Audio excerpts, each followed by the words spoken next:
And welcome back to the show. Our next guest has become one of the nation's best-known reporters through his reporting for the Washington Post, his lighthearted commentaries on NPR's Morning Edition, and his books and articles. Now, his recent book, A Fine Mess, A Global Quest for a Fairer, Simpler, and More Efficient Tax Code, suggests what the U.S. should and should not do as Congress embarks on a major effort at reforming our federal tax system.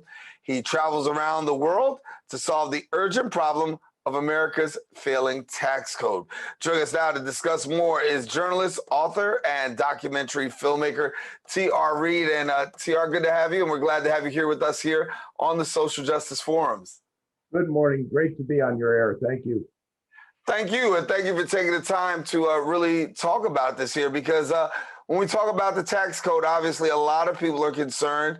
We know the recent developments have really shifted in a way that leaves a lot of Americans asking questions. So talk to us a little bit about where we are today and what you see happening. Well, the United States has the most complicated tax code in the world. It's harder to file your taxes here than any other country. And we don't really allocate the burden of taxes fairly. Everybody has to support an army. We need an army to protect us. Everybody has to pay for building roads and picking up trash, putting out forest fires. We have to pay for that.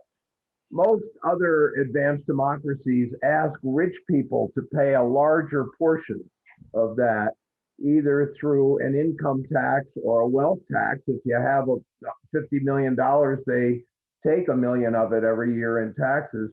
The United States has a tax burden where for many people, for up to about $2-3 million a year, making $30-50 million a year, actually pay less in tax than average working people. Other countries don't arrange it that way. We have tried to fix this many times politically, but those very rich people have a lot of clout. They invest in Congress. They contribute to Congress members, and then those people vote to keep taxes low for the rich. So that's one fundamental difference between the U.S. and the other advanced democracies in tax. Yeah. You've been covering this for a minute, but talk to us about the last time that we had this shift in the tax code under the Trump administration, something that we haven't seen move so fast, so quick, but yet and still Congress was able to get this done. Yeah, that's the 2017 tax change, sometimes called the Trump tax reform, although actually President Trump had very little to do with it. He kind of sat back and let Congress do the work.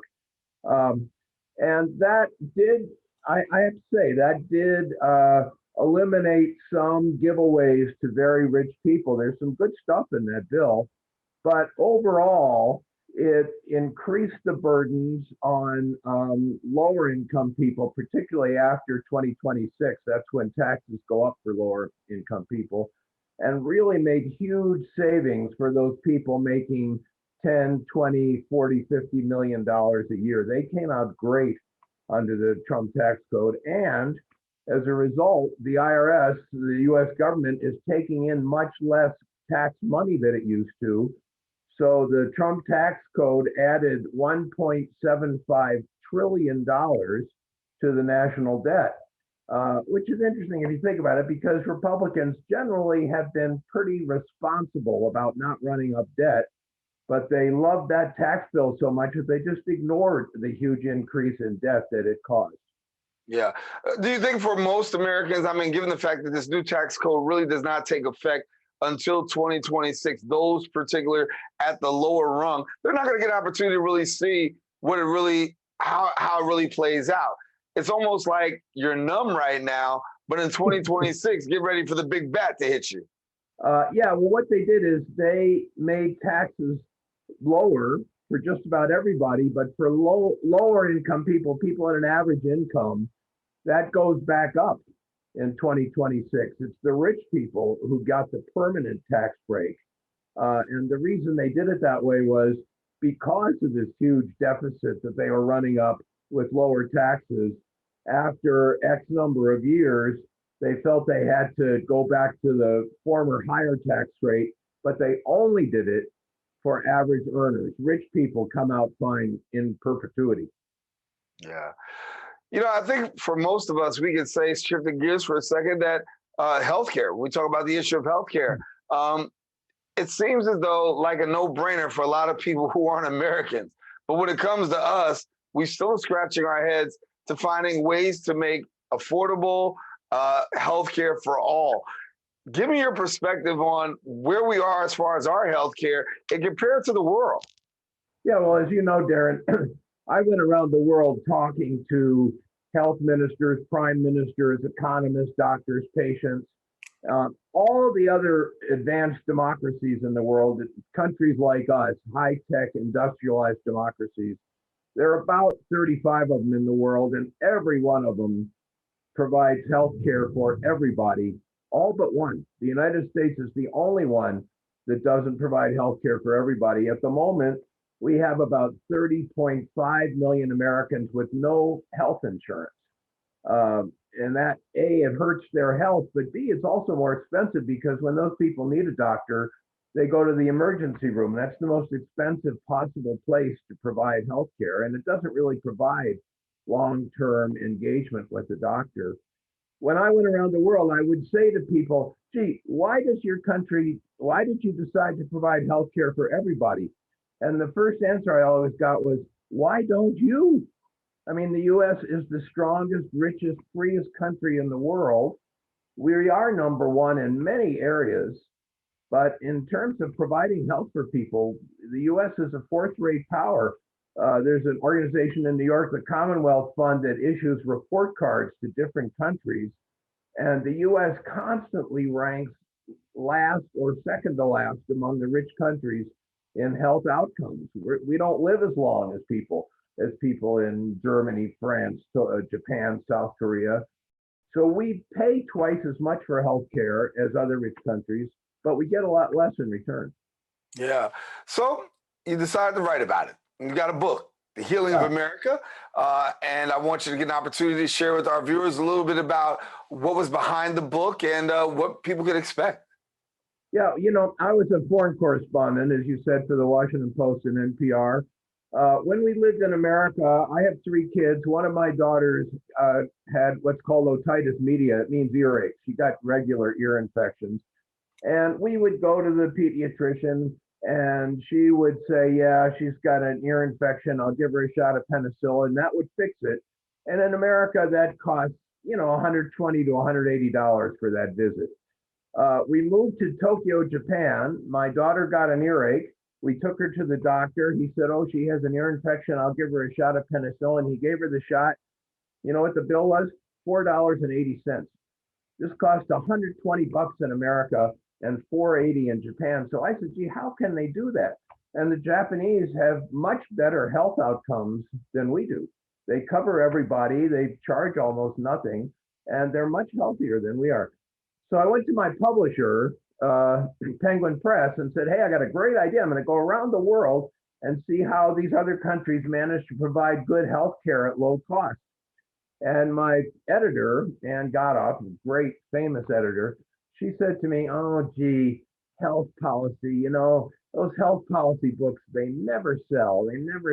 But she did agree to publish my book, and it was expensive for her. She had to pay for me to go around the world. And fortunately, that book was published right during the national debate on Obamacare, and Americans were interested in health policy. So in the first week, the book went to number 6 on the New York Times bestseller list, which is pretty good. And Ann Godoff called me up and said, wow, you're number 6 on the Times list. She said, I'm so glad I thought of this book. Okay, she's the boss. I said, Ann, she paid for it. She did. She gets credit. So that book did very well because Americans wanted to know why it is we spend more and get less. Some people have said to me, I go around the country talking about this, and some people have said to me, oh, gee, you want government-run health care, you want Medicare for all or something like that. That's un-American. And I say, no, what's un-American is paying twice as much as France pays and getting less for it. That's un-American. Wow. When you look at the numbers there, they're actually startling. I think when you go around the world, I should say, and you look and you see how things are done, is there this shaking of the head, if you will, to say, we're supposed to be the best country in the world, yet and still we come up short in so many areas. This in particular, one of them. I gave a speech recently at the University of Alabama about my trip around the world and what I found in healthcare. And this freshman, 18-year-old kid from somewhere in Alabama comes up to me and says, "You're telling me that other countries have better health outcomes for everybody, but they spend less?" And I said, "Yeah, that's the fact." And this guy said, "I got to go home and talk to my pap. He's all wrong about this." Americans used to think that we had the best healthcare system in the world. Now I think we know better. No president has dared say we have the best healthcare system in the world since I think 2002 was the last time any president said that. And if you look at polling, Americans know that we're lacking on healthcare. We spend too much and get too little. But Congress is gridlocked. We just can't seem to fix this. Yeah, and big pharma, we can't forget about that. It's huge. When you look at other countries, how do they deal with the quote unquote big pharma as opposed to not New York, but the United States? Yeah, I go through this in my book. A pill that costs, $1.40 a pill in America, the same pill and made in the same factory with the same bottle and same label costs 6 cents a pill in Britain. Now, if the drug company can sell it for 6 cents in Britain and make a profit, why are they gouging us? And the reason is we let them get away with it. We don't control drug prices the way other countries do. The biggest buyer of drugs in the whole United States is the Medicare system. And Medicare is the biggest buyer, but they are not allowed to negotiate for lower prices by law. Congress passed a law saying that Medicare can't use its purchasing clout of the big pharma industry. Yeah. So we take this now to Washington. We deal with lawmakers, and I know that you've asked that question many times up on the Hill. I've asked that question on the Hill, and it seems as though there is this debate about what is the best way to go. I'll let you tell, because you're being interviewed right here. What do you get on the Hill when we're talking about this and we present this and we say, listen, you know what? The rest of the world is doing it. You got better outcomes. At the same time, you're also spending less. What's your response on the Hill?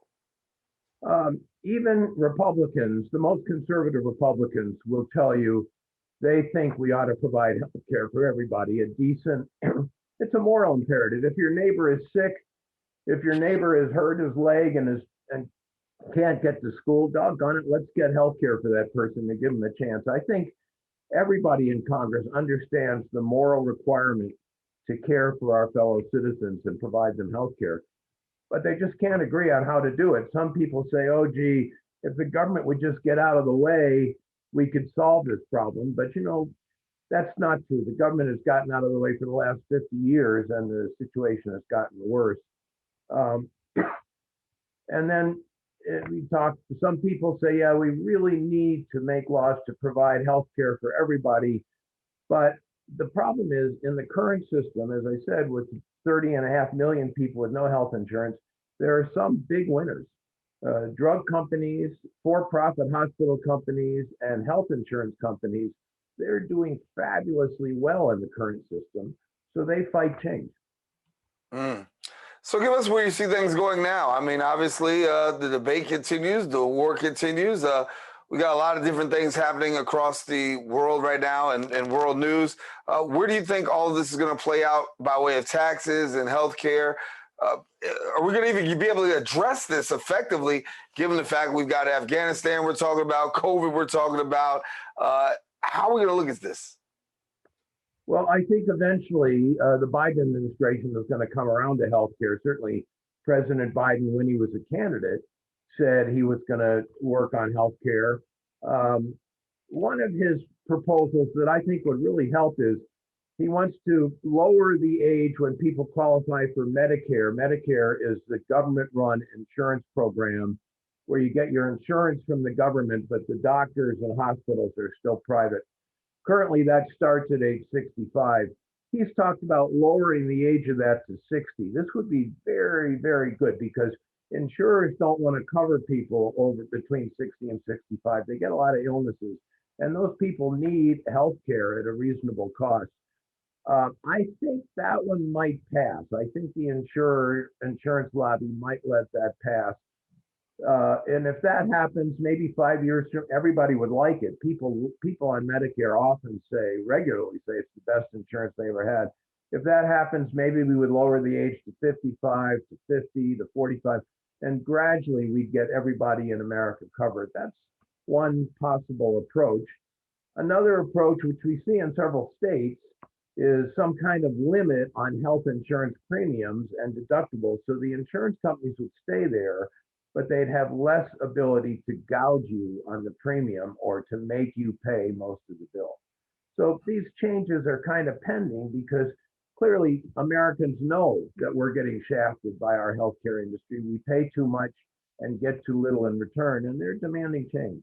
Yeah. How fast do we see this moving, given the fact that we've got so much that we're contending with right now? We've got other international issues that we got front and center. Do we see this like hitting the table to be dealt with in a more public way in the next quarter or so? Well, next quarter, I think they're going to try to do something before the 2022 election because legislation that would reduce the cost of prescription drugs, legislation that would force the insurance companies to treat you more fairly, not deny your claim, let you go to more different doctors.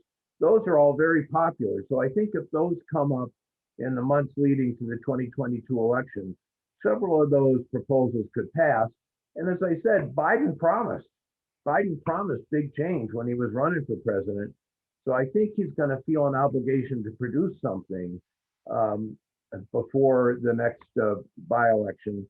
They really haven't done much yet. They've talked about it, but they haven't proposed any legislation. And I think we're going to get to the point where they feel, the Biden administration feels an obligation. TR, it's been wonderful having you. Definitely an open forum for you to come on back and share with us. I appreciate the conversation, taking time out of your busy schedule to be with us here on the Social Justice Forums.